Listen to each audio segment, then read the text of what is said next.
बिहार में smart prepaid meter की शुरुआत ने बिजली उपभोक्ताओं के लिए नई समस्या पैदा कर दी है।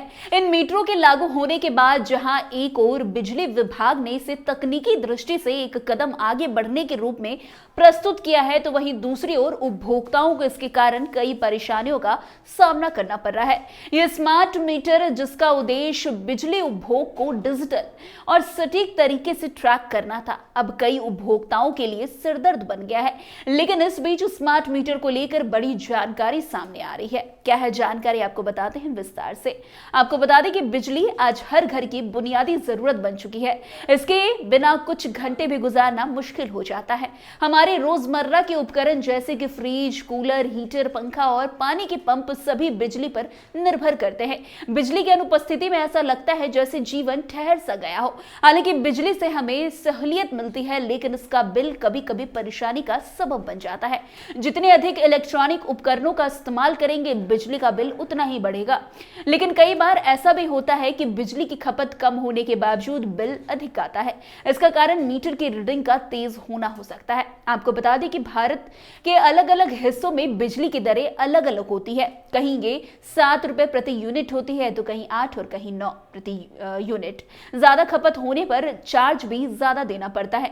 बिजली विभाग ने हर जगह पर इलेक्ट्रॉनिक मीटर लगाए हैं, जो आमतौर पर भरोसेमंद होते हैं और सही रीडिंग दिखाते हैं। हालांकि अगर आपको लगता है कि आपका मीटर तेज चल रहा हो और गलत बिल दिखा रहा है, तो आप इसकी खुद ही जांच कर सकते हैं।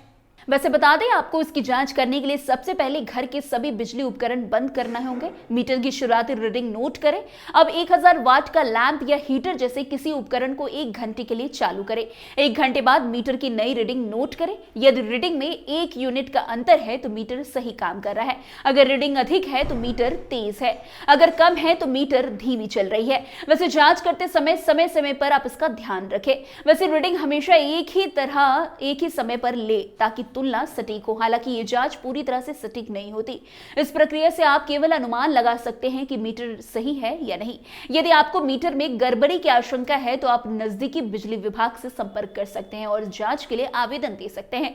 जांच करवाने पर विभाग की ओर से मामूली शुल्क लिया जा सकता है। वैसे स्मार्ट प्रीपेड मीटर में अक्सर तकनीकी खराबी देखने को भी मिलती है। कई उपभोक्ताओं ने शिकायत तक की है कि मीटर समय समय पर सही डेटा नहीं दिखाता है। कभी कभी मीटर में बिजली की खपत का सही आंकड़ा नहीं आता है या मीटर अचानक बंद हो जाता है, जिससे उपभोक्ताओं को बिजली की खपत का सही अनुमान नहीं पता चल पाता। इस प्रकार की समस्याओं के कारण उपभोक्ताओं को अपनी खपत को समझाने में दिक्कत होती है और उन्हें रिचार्ज करते वक्त सही जानकारी नहीं मिल पाती। वैसे स्मार्ट प्रीपेड मीटर के साथ रिचार्ज की सुविधा होती है, लेकिन इसमें कई बार पैसे ट्रांसफर करने के बाद भी मीटर पर रिचार्ज का अपडेट नहीं आ पाता।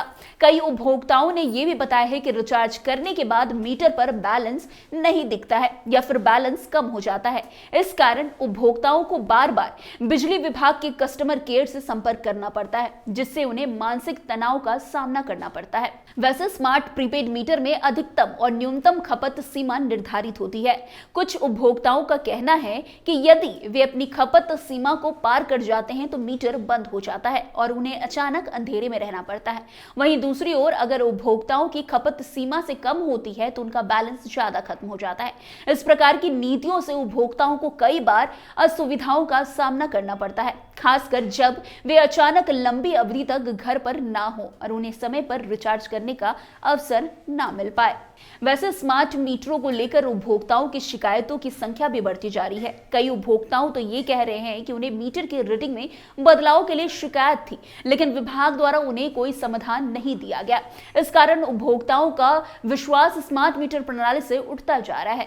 वैसे पटना के कई इलाकों में भी उपभोक्ताओं ने मीटर से संबंधित समस्याओं के लिए बिजली विभाग से बार बार संपर्क तक किया है, लेकिन विभाग द्वारा सुधार की कोई ठोस कार्रवाई नहीं की गई है।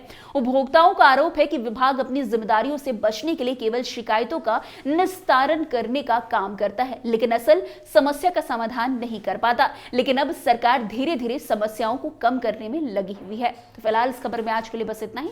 अन्य खबरों में हमारे साथ ऐसे आगे बने रहें और देखते रहे। तब तक के लिए कैपिटल टीवी बिहार। धन्यवाद।